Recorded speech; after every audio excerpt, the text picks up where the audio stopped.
خۆشەویستانی کورسات نیوز سڵاوتان لێبێ لەگەڵ هاوکارانم بەیەکەوە پانۆراما ئەم شەوتان پێشکەشەکەین.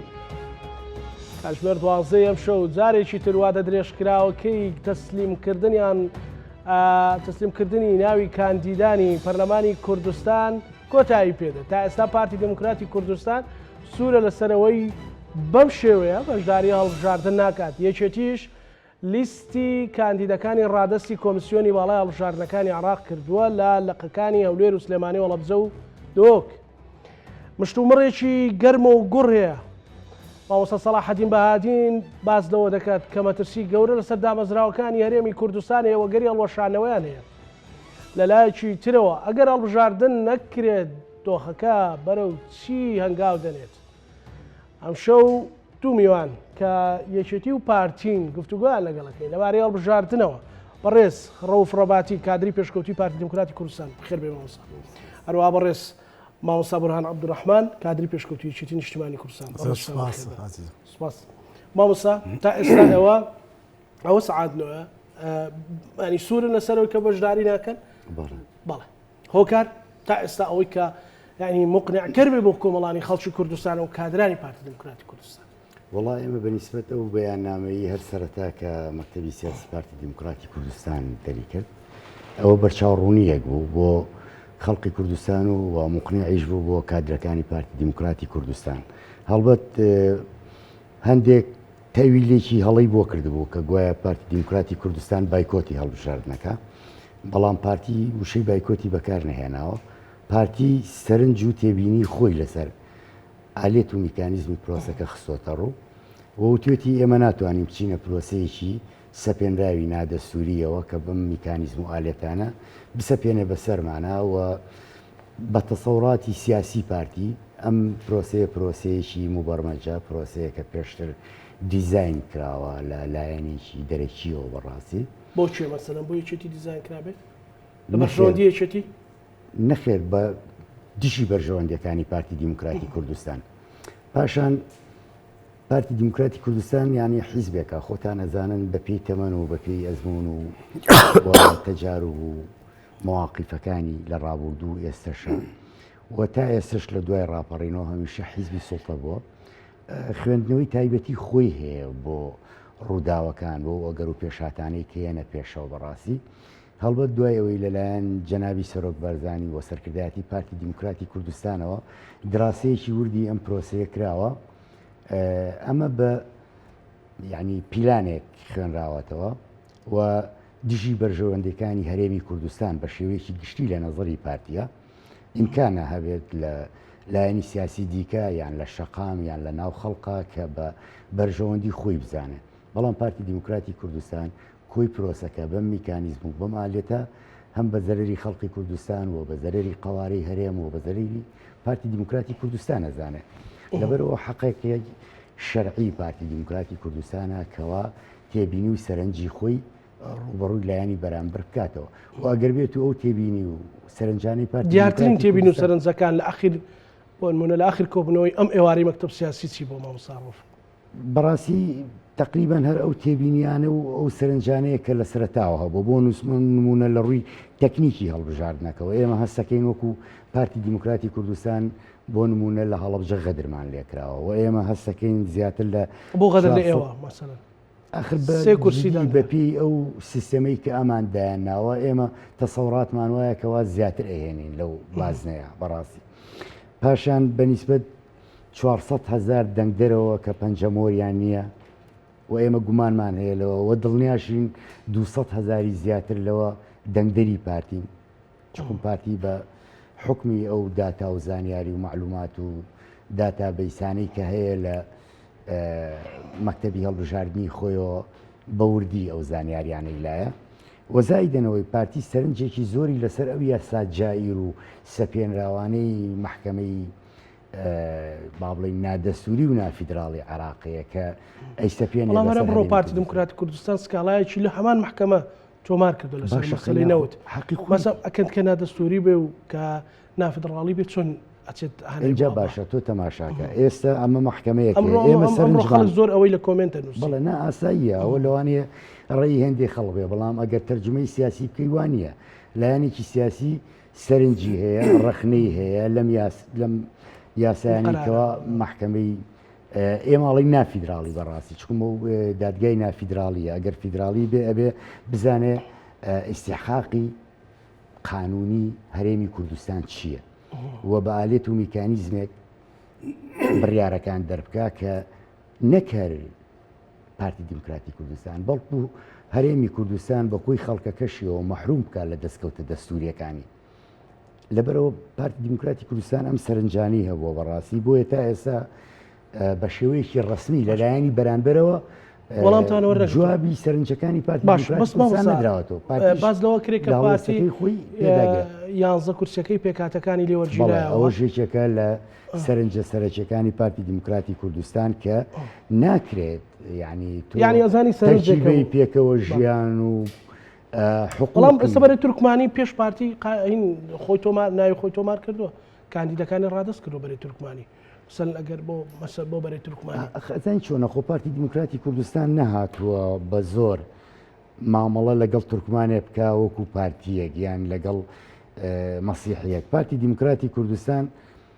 لە سەرەتاوە لە یەکەم پرۆسەی هەڵبژاردننی پەرلەمانی کوردستانەوە لایەنە سیاسەکانی مخەوەل کردووە ئەگەر ئیتلافەکەی لەگەڵ پارتی بیکە ئەگەر خۆت وەکو حیزبی سربەخۆ و خەڵکی خۆت بەشدارەبی بەشداری پرۆسەکە بە وەکو کەسایەتی سربەخۆ ینی هەموو ئۆپشنەکان لە بەردەمی کەمایەتەکانە بۆ بەڕاستی مامۆستا ئەخیر پرسیارم لەو گەڕی لای جەنابەت ئەڵێن کورت و مختصەرەوە قسەی خەڵکە ئەڵێن پارتی دیموکراتی کوردستان لەبەرەوەی تەزویر و ئەوانەی لە دەستی خۆیان نەماوە ترسی هەیە لە هەڵبژاردن لەوەی کە شکستی پێقبوڵ ناکرێت خەڵک ئازادە لە بیر و بۆچوونی خۆیانەوە ئێمە ناتوانین بەڕاستی دەمکوتی ئەو خەڵکانە بکەین کە بە ئازادانە لە شەقامە لە ناو ناوەندە کۆمەڵایەتی و ئەکادیمیەکانە یان سیاسیەکانە ڕای خۆیان هەیە بیر و بۆچوونی خۆیان هەیە چۆن سەیری پارتیەکەن ئەوە بۆ خۆیان ئازادن بەڵام ئێمە وەکوتم وەکو حیزبێک ئێمە پێڕە و پرۆگرام و تەکتیک و استراتیژ و ئەهداف و ئامانجی خۆمانمان هەیە ئێمە خۆمان خوێندنەوە ئەکەین بۆ ئامانجەکانی خۆمان و ئەزانین ئێستا بەم میکانیزمە پلانێکی گەورەی سەرتاسەری هەیە وەکوتم لەسەر هەموو هەرێمی کوردستان و بە تایبەت لەسەر پارتی دیموکراتی کوردستان پاشان بۆ وەڵامی و پرسیارەت پارتی تەزویری چی کردووە یعنی هەموو لایەنە سیاسیەکان لە کاتی پرۆسی هەڵبژاردنناکە نەتائیجی ئینتیخابات لەلایەنی معەنەوە کە کۆمیسیۆنی باڵای هەڵبژاردن بۆ قوبول کرابێت و بێمە بینیمانە پرۆسەکان زۆر بە دیموکراسیانە یعنی ئەوەی دەنگی نایەوە ئەوەی دەنگیەوە ئەوەی دەنگی سوتاوە هەر بۆ نمونە هەر پارتی دیموکراتی کوردستان نەبووە کە بۆ نمونە سندوقێکی زەربی پیاهێنرابێت لەلایەن کۆمیسیۆنەوە لایەنەکانی کەش هەبوون بەڕاستی اینجا اعتراضات هەبووە و دوایەوە خەڵکانێکی زۆرمان بینیوە لەلایەنە سیاسیەکان کەەوە با بڵێن ڕەخنەی خۆی هەبوو بەرامبەر بە کۆمیسیۆن تەقدیمی کردووە شەکوای خۆی هەبووە پارتی دیموکراتی کوردستانیش لە زۆرێک لە پرۆسەکانی لە بڵێن ئەو خولەی پێنجەم کە تەواو بووە ڕەخنەی هەبووە تێبینی خۆی هەبووە لەبەرەوە قەناعەتت بەوە نەبێت ینی من دڵنیا دەکەمەوە لەوە و خەڵکی کوردستانیش دڵنیا ئەکەمەوە لەوە من حیزبەکەی خۆم ئەناسم پارتی دیموکراتی کوردستان ناترسێت و ئەوەش دلیلە بۆ ئەوەی وەکوتم لە یەکەم پرۆسی هەڵبژاردننی پەرلەمانی کوردستانەوە تا پێنجەم پرۆسە پارتی دیموکراتی کوردستان هەمیشە یەکەم بووە بۆ بترسیانی ئێسش قەناعەتی تەواوی بە تەنزیمی خۆی هەیە بە خەڵقی خۆی هەیە بە جەماوەری خۆی هەیە و بە ئیرادەی خۆی هەیە و دوایەوە حکوومەتی هەرێمی کوردستان کە ئەمڕۆ با بڵێن پێکاتەیەکی سێگۆشەیە پارتی دیموکراتی کوردستانێکی نیشتیمانی و بزوتنەی گۆڕان حکوومەتی هەرێمی کوردستانیش بە کابینەیەک لە دوایەکەکانیان تا ئەم کابینەیە یەخیرکە کابینەی نۆهەمە کار و کردە و ئیش و کارەکان و دەستکەوتەکانیان دیار بووە هەندێکەیە بێویژدانانە نەکرد بەسەر حیزبا بەڵکو زەڕب بەسەر حکوومەتی هەرێمی شایهێنێ بەڕاستی وا تەسەوڕەکەن کە ئەم حکوومەتە بۆ دژایەتی خەڵق دروست بووە بەڵام خۆت باش ئەزانی مەلاین ئینسان لە هەرێمی کوردستانە ژیان و گوزەران و مەعیشەتیان بەسراوەتەوە بە مەسادر و موەسەساتی حکوومەتی هەرێمی کوردستانە زۆر باش گفتگۆی زیاترەکەین کاک بورهان ئێوە کویشەتی نیشتیمانی کوردستان لەو وادەی کەماوە ناوی کاندیدەکانتان ڕادەست کردووە و چۆن ئەسڵ ناوە هەڵبژاردنەوە بەڵێ سپاس سەرەتا ڕێز و سڵاو هەیە بۆ بینەران سپاس بە خێراتنی هاوڕێی عزیزم کاک ڕەوفەکە بۆ مناسەبەتەوە کاک هاوڕێ کاک ڕەوف کۆنەیەکێتیشە ڕازاد بەڵێ بێگومان ئێمە هەموو شتەکانمان حازر و ئەم شەو تەقدیمی ناوەکانەکەین بۆ کۆمیسیۆن دیارە بۆ پەڕی قەناعەتەوە باوەڕمان بۆ پرۆسە دیموکراتی هەیە کە ئێستا لە ئایندەیە خەریکین بەرهەمی بێنین بێگومان ئەگەر ئێمە بەشداری پرۆسی هەڵبژاردن نەکەین یا هەر لایەنێکی ترکە بەشداری پرۆسی هەڵبژاردن نەکە ئازادە بەڵام دوو ئەگەر ئێمە ڕوبەڕوومانە بێتەوە بەڕاستی ئەگەریشان ناوخۆیی ئەگەریشان دەرەشی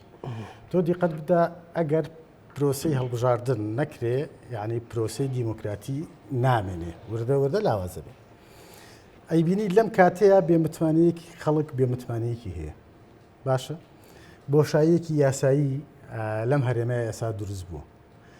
بە دیوە دەرەکیەکەی ئێمە بۆشایی دەستوری یاساییین بەدەستەوە متمانەی نێودەوڵەتی لاوازە بێ بە کورتێکەی ئەگەر ئەم پرۆسەیە ئێمە بەشداری نەکەین یا هەر لایەنێک بەشداری نەکەوە ئەم پرۆسیە لە هەرێمی کوردستانە بەرەو پێشەوە نەچێ یعنی پرۆسی دیموکراتی بەرەو پاشەکشاڕۆ کە پرۆسی دیموکراسی بەرەو پاشەکشە ڕۆی چ ڕووەدا کە پرۆسی دیموکراتی بەرەو پاشەکشە ڕۆژ یەکسەر مل ئەنی بەرەو دیکتاتۆریەت بەرەو تاگڕەوی حیزبی بەرەو دەسەڵاتی شخصی یا با بڵێن دەسەڵاتی حیزبی ئەمە ئەو ئەگەرانن کە خەڵک لێ ترسێ ئەمە ئەو ئەگەرانن کە ئەم ناوچەیە قبوڵی ناکە ئەمە ئەو ئەگەرانن کە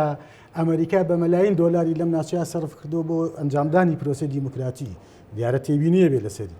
لە ڕووی دیبلۆماسیەوە ناوەندێکی ئێمە یاساییمان نابێت تاکو نێودەوڵەتیەکان ڕوومان تێ بکە و پشتگیریمان بکەن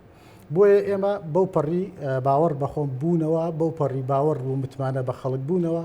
بەو پەڕی گەڕانەوە بۆ دەسەڵاتی خەڵک ئێمە داخڵی پرۆسی هەڵبژاردن بین و ناوەکانمان ئەم شەو تەقدیمەکرد بەڵام بەبێ پارتی چۆن انتخاباتەکەن وەسەرەن چۆن سندوق لە هەولێر و دهۆکدانێ نەگەر تاخیر ئەوە بێگومان ئەمە یەکێکە لەو ئیشکالاتانە یان لەو مشکی لە خەزن کراوانی کە ئێمە ئێستا بینین کە با بڵێن برادەرانی پارتی بۆیان خەزن کردو ئەگەر هەیە پرۆسی دیموکراتی یا با بڵێن هەڵبژاردن لە هەولێرە لە دهۆکە باش بەڕێوە نەبرێ یا ئەرقەلەت دروست کرێ بۆ ئەو نوێنەرانەی کۆمیسیۆن کە بەشداری نەکەن کەواتە ئەمە خەلەلێکمان بۆ دروستەکە بۆیە ئێمە حتممە نەبێ یۆنامی حسابی لەسەرمە کرد بێ کۆمیسیۆن حسابی لەسەرمە کرد بێ و بەڕاستیش ناکرێ پارتی بە تەواوەتی بڕاتە دەرەوە لە پرۆسی دیموکراتی هاوکاری نەکردنی دیموکراسی ئەگەر ئەم پرۆسێ هاوکار نەبێ بەڕاستیەوەی کە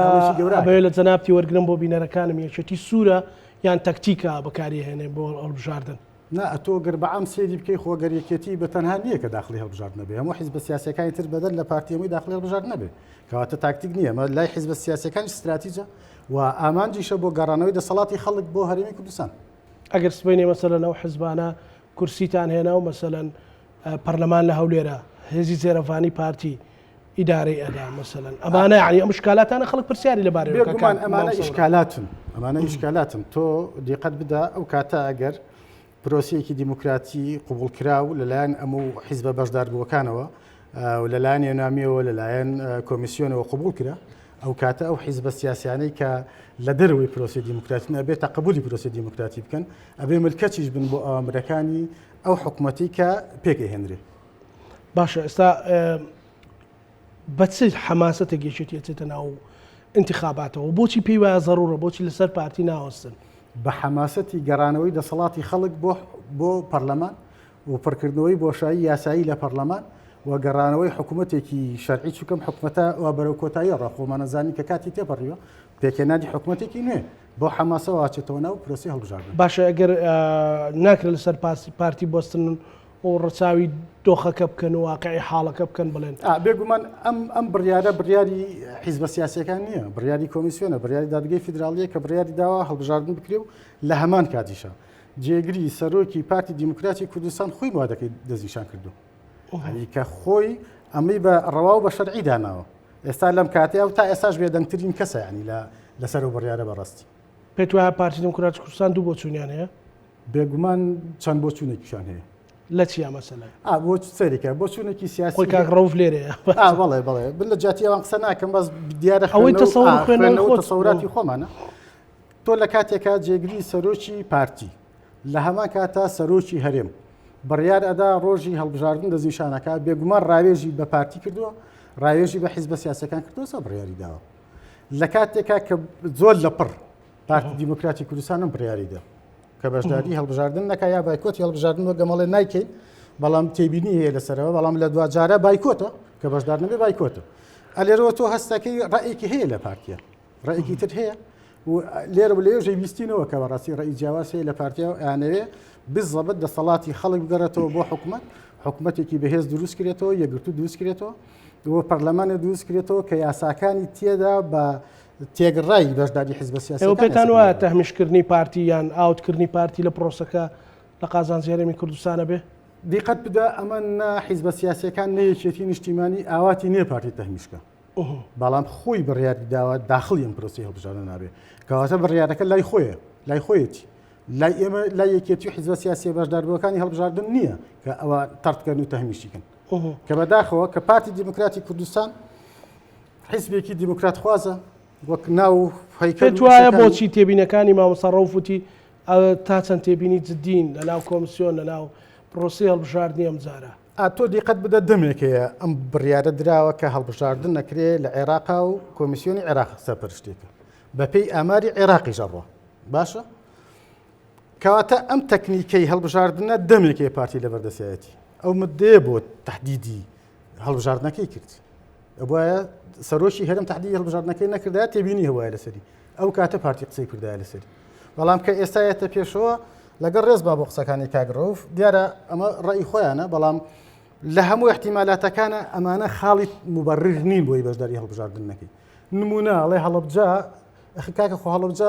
تاپۆنیە لەسەر پارتی لەسەر هەموو حزب سیاسیەکانە کورسی زیاد بێ بۆ هەموومان لە پشی خۆمانێ آخر خۆ چێڵە لەو سێ کورسێک نایەنن چێڵە هەرسێکی ناهێنن کاکە باشە ئەیتر تۆ بۆ لێستاوە نەقلانی ئەوە لێ بدەین کە سێ کورسی پێکەم بێ بەڵام ئێمە زیاتر مەبەسمان لە یعنی سەقەتی ئالێتە تەکنیکیەکەیە بۆ نمونە ئێمە دڵنیان لەوەی پارتی خوێندنەوەیکی استراتیژی هەبوو بۆ پرۆسەکە ینی هەروە بەسە قسانی مامۆستا بورهانیش واقعیتیانی مەسەلەن پارتی دموکراتی کوردستان یاساکەی لە بەردەستە چەند جار تەمدید کرایەوە هەڵبژاردن ئەمڕۆ ناسبەی دووسبەی قانونەکە دەرچوو بەڕێ سەرۆکی هەرێم لەگەڵ لایەنە سیاسیەکان هەر بۆ خۆی ئەو تەجیلکردنە هەندێک جار کە خۆتان قۆناغەکانی تەجیلکردنی پرۆسی هەڵبژاردنتان نەزانی هەر بۆ خۆی ئەوە مبەڕیرە بۆەوەی کەوا پارتی بۆ خۆی گومانێکی هەبووە و خوێنەوەیکی تایبەتی هەبووە بۆ ئەم پرۆسەیە و پارتی حەقی خۆیەتی بەڕاستی لە گومانەکانیەوە بگاتە حەقیقەت حەقی خۆیەتی بەڵام مامۆستا هەست ناکەی ئەمە ئەگەر هەڵبژاردن نەکرێت گریمانیەشێتی و لایەنەکانیش بڕعاتی وەزعەکەیان کردو نەکرا یان یۆنامی بڕیاریدا هەڵبژاردن نەکرا هەرێمی کوردستان چیتر بەم حاڵ و گوزەرانە بێنێتەوە من قەناعەتم وایە ئەو کاتەوەکو عەرەبەڵێ لكل حادث حديث پارتی دیموکراتی کوردستان لەگەڵ پێشات و ئەگەر و ڕووداوەکانە مامەڵە ئەکا بەڕاستی ئێستا ئەم پرۆسەیە کە بووە بە پرۆسەیەکی مەشکوک و بە گوماناوی لای پارتی بۆ بە حەدەسێک پارتی دراسی کردو بڕیاری خۆی یاوە دوای ئەوەش پارتی هەڵبەت بەرنامە و پرۆگرامی خۆی هەیە پلانی خۆی هەیە بۆ دوای پرۆسەکە بەڵام پارتی هەرگیز ڕێگر نییە لە هیچ لایەنێکی سیاسی کە بچێتە ناو پرۆسەکەەوە لە هیچ ئاسای لە هەولێرە دۆک سندوقدا بدرێ زۆر ئاساییە پارتی نەبێ بە ڕێگرووە نەبێ بە بربەست پارتی دیموکراتی کوردستان تا هاوکارە بن پارتی دیموکراتی کوردستان هاوکار ئەبێ هەر بۆیە داواشی کردووەکەوە یۆنامی دەست پێشخەر بۆ لەوەی کە ئەو وەکو لایەنێکی معەن بە پرۆسەکە بێ سەرپەرشتی پرۆسەکە بکە ئێمە ئەوەی کە گومانەکەی لا دروست کردوین بەڕاستی جگە لە سەرنجەکانی پارتی دیموکراتی کوردستان کە دەری بڕیوە لە بەیان نامە سیاسەکانیان لەم هەڵوێستانەی چەند ڕۆژی پێشووە پارتی هەر لە 2014 بە گومانە لەو عەقڵەتەی کەوا تەحەکومەکە لە ناو حکومەتی فیدراڵی یان حکومەتی مەرکەزی لە بەغا ئەو خودبڕینەی خەڵقی کوردستان ئەو گەمەکردنەی کەوا لەگەڵ هەرێمی کوردستانە ئەیکا ئەو نامۆڕتاحی لە سایکۆلۆژیەتی سیاسیەکانی عێراقا هەیە بەرامبەر بە گەشەکردن و پێشکەوتنی هەرێمی کوردستان و ئەو وەزعەتی کە هەیە لە عێراقا لەبەرەوە پارتی پێشتریش گومانی هەبووە و لە با بڵێن سێشن و مەحەڵاتی جیاجیا ئەم ڕایانەی خۆی دەربڕێت وەگەیانوێتی حکومەتی مرکزی بەڵام ئێستا ئێمە ئەبینین کە پلانەکە زیاتر بۆ پارتیە و پارتیان خستۆتە زاویەکەوە باشە گەر پارتی لە زەمان و تەنزیماتی خۆی ڕائەبینێ کەس بینێ کورسی هێنا کەسێ کورسی لێ بستێنێتەوە چۆن کە داخلی پرۆسەکە بوو بەڵێ پارتی دموکراتی کوردستان دڵنیایە لە تەنظیمی خۆی وە سروشتی پارتی زۆر جایە لە ئەحزابی سیاسی بەڕاستی لە ئەحزابی سیاسی پاشە مامۆستاگریمان لەسەر پارتی نزیک چل کورسی هێنا خۆ کەس لی ناستێنێتەوە وەختار بە حزبیەکە مەمێنێتەوە و ئەگەر داخلی پرۆسەکە بێت حکومەت پێک بێت مەسەلەکە کورسی ئامانج نییە لای پارتی ئامانج لای پارتی ئەم مامەڵەیە ئەم گۆڕینی مێنتالێتی حکومدارانی عێراقە بەڕاستی ئەم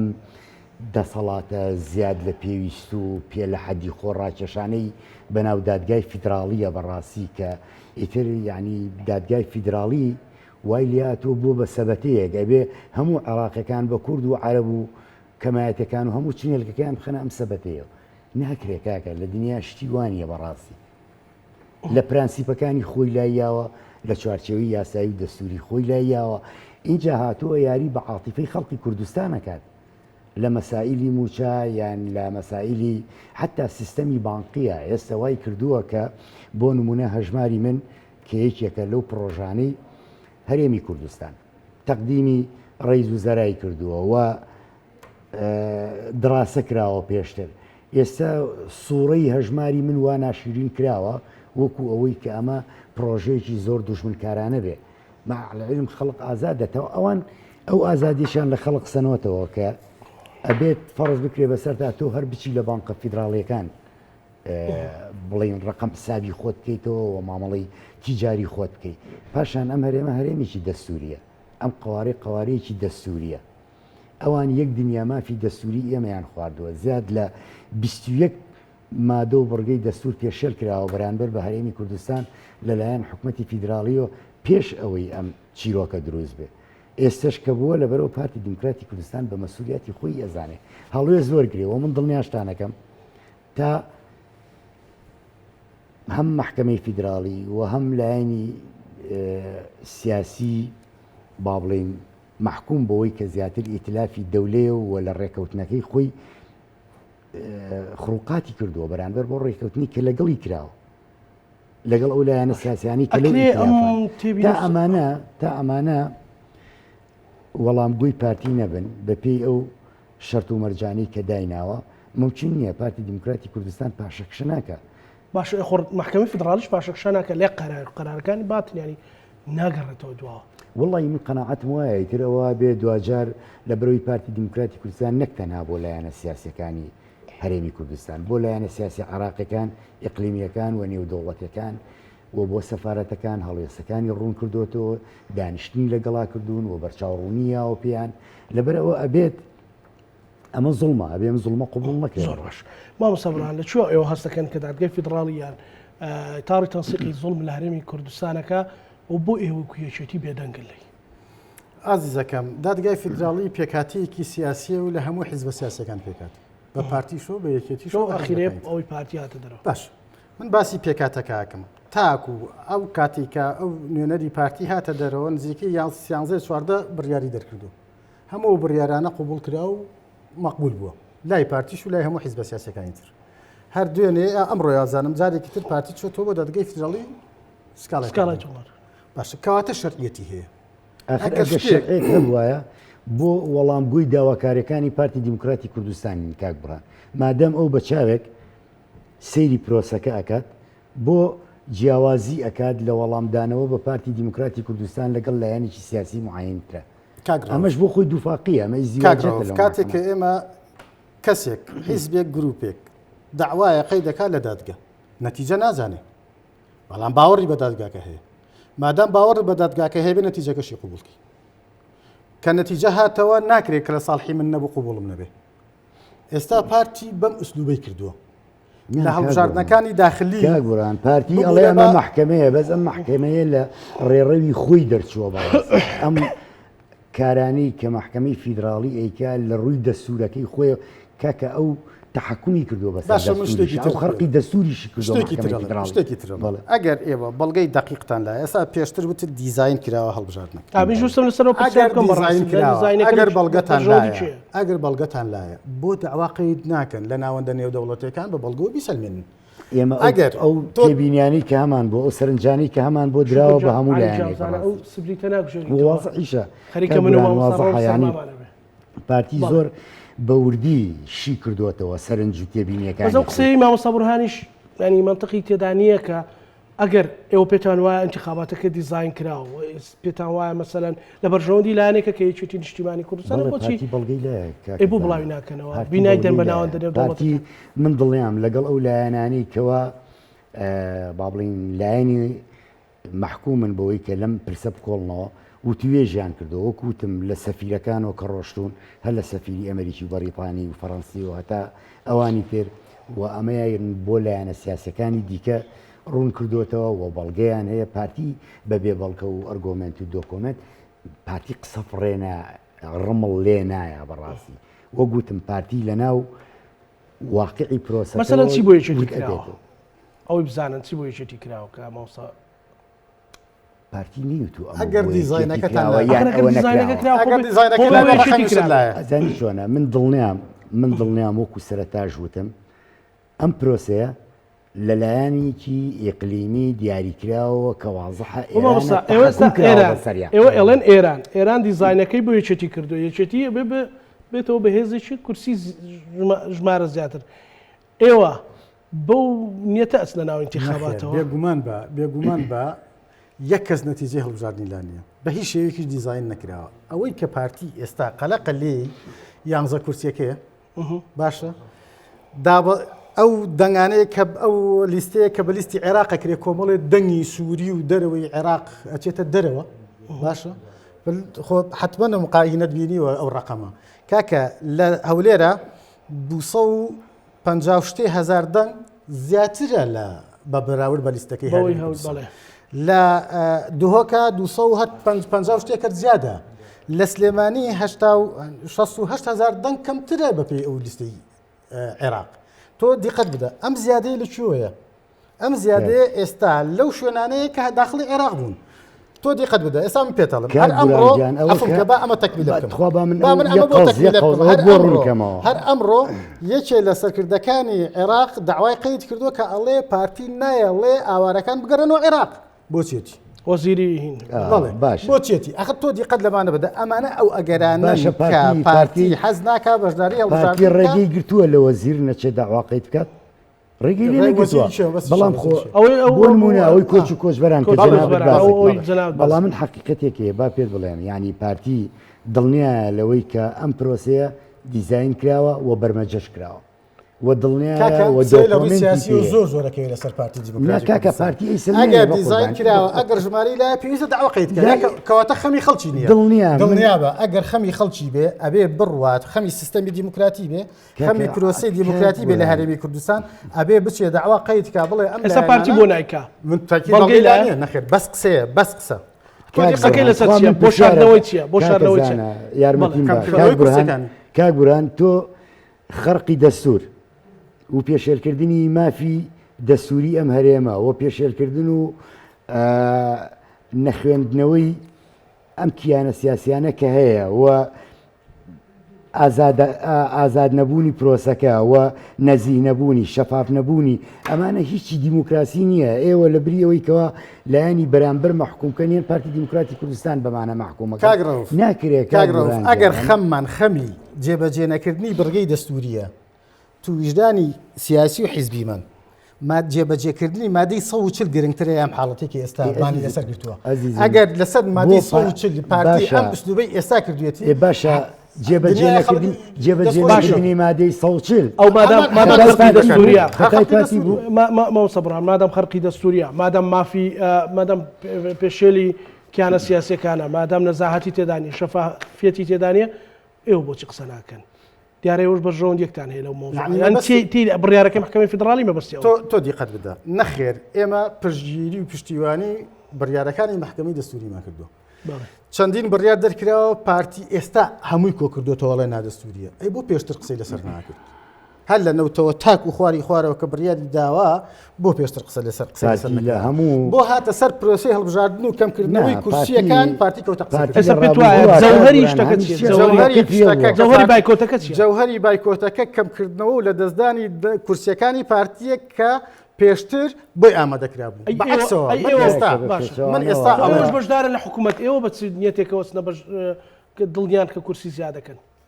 ئێمە بەونێ تا ئەچینە ناوەوە کە دەسەڵاتی گەل بگەڕێتەوە بۆ حکومڕانی هەرێمی کوردستان پرۆسەی دیموکراتی چەند هەنگایەکمان ناو بۆ پرۆسی دیموکراتی لە دیکتاتۆریەت و تاگرایی حیزبی دەرچوون بن بە سیستەمێکی دیموکراتی ئەمانەیە بڕێنەوە پێشەوە کاگوران دەسەڵاتی گەل لە دەستی چیایە دەسەڵاتی گەل ئەچێتەوە ناو پەرلەمان ئەچێتەوە پێکێنانی حکومەت ئەکەوێتەوە دەسەڵاتی گەل ئێستا لە بۆشایە ئازیزەکەم پەرلەمانت نەماوە حکوومەتت ماوەی بەسەر چووە متمانی خەڵکمان لە دەست داوە پێداویستەکانی خەڵکان پێدابین ناکرێت پێم بڵێ شەخصیت و دەسەڵات بۆ ڕێگەمان پێنایەن بۆ هاتوون بەم قانونە جائیرانەی محکەمەی فیدراڵی ڕێگریمان لێکەن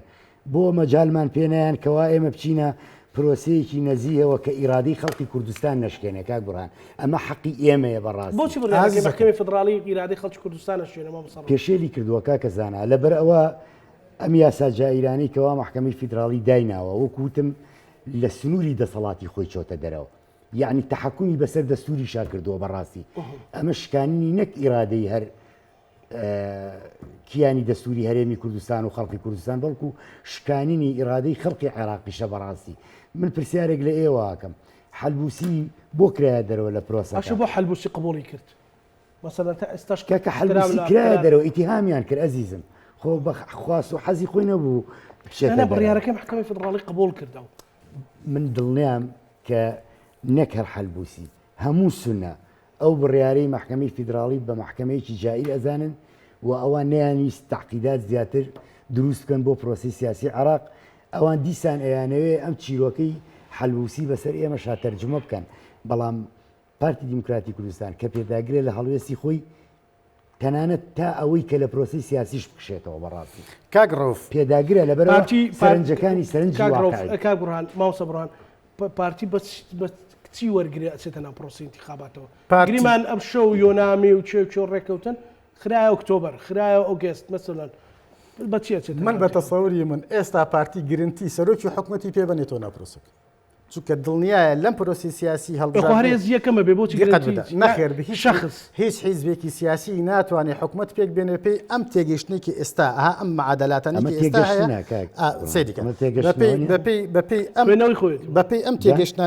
بەپێی ئەم تێگەشتانی ئێستا هەیە ئی خۆم ذاتی خۆم هیچ حیزبێک یەکەم بێن یا دووهەم بێ ناتوانێت حکومەت پێک بێنێ بێ حیزبی یەکەم و دووهەم حکومەت پێک نایە کە ئەمەش کە پێک هات دیقەت بدا ئەبێ شوێنێک لە دەست بدا پارتی لە دەستی شێدا من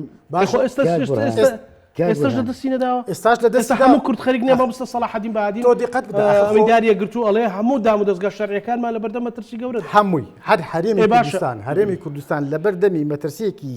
یاسایی بۆشایەکی گەورەی دەستوریایە هەموو هەرێم تۆ دیقەت بدا لەم مناقەشەی ئێستایە کە پارتی دروستی کردووە ئەزانی ئێستا پارتی چۆتە دەرەوەی بەری دیموکراتی بۆ کارگوون ئێستا داخلی هەڵبژاردن نابێت کاکە تۆ لانی کەمی هەڵبژاردن لانی کەمی دیموکراسی پرۆسی هەڵبژاردنە لە هەرێمی کوردستان هێشتا نەگەشتوونەتە ئاستێکی باڵای دیموکراسی ئەبێ لێرەوە دەست پێ بکەین جەنابەت پیاوێکی خوێنەواری ئۆڵف پاڵمێ کە ڕێز وزەرای سوید بوو یەک بوو لە قادەکانی حرەکەی ئیشتراکی دیموکراتی ئەڵێ ئەو کاتانی کەوە ئەمنی قەومی سوید بکەوێتە خەتەرەوە من دیموکراسی بۆ سەرە بڕم یعنی ئێستا پارتی دڵنیایە لەوەی وە تابلۆکەی لە بەرچاوە کە ئەزانێ بەم ڕێڕەوە بەم ئالێت و میکانیزمە ئایندەی ئێمە ئەکەوێتە مەترسیەوە باشە پرسیارێکە بۆ هاتووە غەدی داوای تۆمار کرد و حکوومەتی تەصرف ئەعمالیشی هەڵوەشاندەوە من ناڵێم پارتی ترسی لەو مەسەلانە نییە پارتی چۆن ئەم سەرنج و تێبینیانەی بە شێوەیەکی زۆر معلوم یا بە هەموو لایەنە ساسەکان و بە نێوەندە ئیقلیمی نێودەوڵەتیەکان و بە عێراق بە هەمان ئوسلوب و میکانیزم پارتی خۆی ئامادە کردووە بۆ ئەو ئەگەر و پێشات و باشەماوەسەڕۆڵی پێشەوە لە ئایندا بەڕاستی سبەینێ مەسەلان ئەگەر هاتە پێش سەرەوەی کە حکوومەتی کاربڕێکەریش کۆتایی پێ هاتوو ئەو وەختە قەرارێکی محکەمەی فیدراڵیە مامەڵە لەگەڵ پارێزگاکان کرا بە سەرۆکی هەرێمایە ئەو وەختە مەسەلەن چی جوابی پارتی هەڵبەدە و کاتەش بۆ خۆی قسەی خۆی هەیە پارتی دەور نابینی یاسا دەرەکرێت بۆ هەموو پرسێک لە بەرامبەر ئەم زوڵمەی کە ئەکرێت هەم قسەی خۆی هەیە و قسەکانی خۆشی پراکتیکەکە ئەگەر ئەو نیەتە هەبوو بە عەمەلیەکە ئەگەر ئەو نیەتە هەبوو یەکەم فراکسیۆنی پارتی دموکراتی کوردستان بۆ هاتنە بەردەم پەرلەمان و وتیان ئێمە پێشوازی لە بڕیارەکەی محکمەی فدراڵەکەین بە هەڵوەشانەوەی پەرلەمانی کوردستان ئەی باشە بۆ ئەو کاتە ڕێگرینە ئەکرابەوەی پەرلەمان بمێنێ ئەگەر ماوە درێژ کراوەشە کاکدانا من دڵنیا دەکەم کە پارتی دیموکراتی کوردستان بە حکومی مێژووی بە حکومی موقعێتی و بە حکومی هەڵوێست و دەستکەوتەکانی و اعتیباراتە ئیقلیمی و نێودەوڵەتی و ناوخۆی و عراقی کە هەیەی یعنی بە ئاسانی تەهمیش ناکرێت و ناتوانێت توای خەڵکە بێت تەهمیشیکە کاکە ئێرادەی گەل ئێوە باسی ئیرادەی گەلەکەن وانە باشە پارتی ئێستش ئەکسەرێتی ئیرادەی گەل لە پشتیەوە وەساوە خۆ پارتی لە بۆشانەوەسا کاک بوراناکە تۆ بەچی زمانێک بەچی زمانێکی کەوان من دڵنیا دەکەم ئەو دیزاینێنی کە و باسەکە بۆچی ئەڵێ بوو دڵنیا دەکەم ئێستا کاکە ئازانی چۆنە من لە دنیای یعلام و سۆسیال میدیا و فەیسبووکەوە لە حیزبایەتی تێنەگەیشتوم من حیزبایەتی و سیاست وەکو زانست تێگەیشتوم وەکو سەستراتیش تێگەشتوم وەکو تەکتیک تێگەشتوم ئەزانم حیزبەکەم چەند پشت ئەستورە بۆ هەنگاوە زانستی و علمی و سیاسیانە لەبەرەوە من دڵنیا دەکەم پارتی دیموکراتی کوردستان بە هەموو زمانێ ئەم جارەش بە ڕەغمی هەموو ئاڵۆزەکان بچێتە ناو پرۆسەکە و هەر حیزبیەکەم بدە بەڵام دڵنیا دەکەم زۆری ناتوانێت پێکەنەری حکوومەت بێەوە بۆی کە ڕابردوو کردی ئەزیزم پارتی ئێستش لەگەڵ حیزبەکانی کار ئیتلافی نەکردووە ئەم حکوومەتەکە دروست بووە ئێستا حکوومەتی یەکێتی نیشتیمانی و بزوتنەوەی گۆڕانیش نییە بەس پارتی ئەوەیە بە یەک ئاڕاستە مامەڵەکە و بە ڕازگۆیانە بەڵام یەکێتی نیشتیمانی کوردستان ئەوێ قاچێکی لە ناو معارەزا بێ قاچێکی لە شەقام بێ قاچێکی لە ناو دەسەڵاتە بێ و لە بەقا هەڵوێستێکی هەبێ لە ئێران هەڵوێستێکی لە کوردستان ئەم خۆکۆکردنەوەی پێویستە کاتێکە ئەڵێن یەکێتی قاچێکی لە حکومەت قاچێکی لە معارەزە ئازیزەکەم یعنی حیزب کە چۆنە حکومەتەوە ئیتر ئەبێ ڕای خەڵکو و دەنگی خەڵک قبول نەکە بوونا ئەیکایشێتی ڕای خەڵکو و دەنگی خەڵکی قبول کردوت بۆیە ئەبینرێن کە ئەڵێ لە معارەزەیە ئازیز دەکەم خەڵک ئەمڕۆ نیگەرانە لە دەسەڵات و بەڕێوەبردننی حکومەتی هەرێم حزبێکی سیاسی کەکە بۆ ئەم خەڵکە دامەزراوە بۆم خەڵکە خەباتی کردووە ئێخوابێ ئاگای لە ترپەی دڵی گەنجانی سەر شەقام و ئەگەرە ڕێڕێ ئێمە حاشامان لەوە نەکردووە کە لە حکومەتە لە ئیدارە لە بەڕێوەبردنە حتا لە ناو ئەحزابی سیاسی خۆشمانە کەم و کورتی و هەڵە و پەڵە و ئەوانە هەیە بەڵام ئێمە ناین ئەم حەقیقەتانە تەوزیعکەین بەڕاستی من نایم پشتی خەتاکانی خۆم بم بەسەر یەکێتی نیشتیمانی کوردستانە ئەوە یەکێتی نیشتیمانی کوردستانە کە یەت ئەڵێ من وەک کاگوران وەڵام گۆم هەیە بۆ خەڵکی کوردستانە ئێمە شەمانە کاکە بۆ تۆوە تەزانی هەرچی دەنگ هەیە لە ژێر دەسەڵاتی پارتی دیموکراتی کوردستانە کپ کراوە خەڵک ناڕازیە و خەڵک ئەگەر هەڵبژاردن نەکرێەوە یەکێتی لەگەڵ مەسەلەن یان یۆنامی زەخت لە یەکێتی و هێزولانە سیاسەکان ترکان انتخابات نەکرێت هەرێمی کوردستان بەرە چوانگاوە ئەو کە شەڕی قەوارێ و کوردایەتی و ئەمە ئەو پرسیارە گرنگەیە کە بەڕاستی لە ئایندەیە خەتەرە بینین بۆ نمونە ئەگە پرۆسی هەڵبژاردن نەکرێ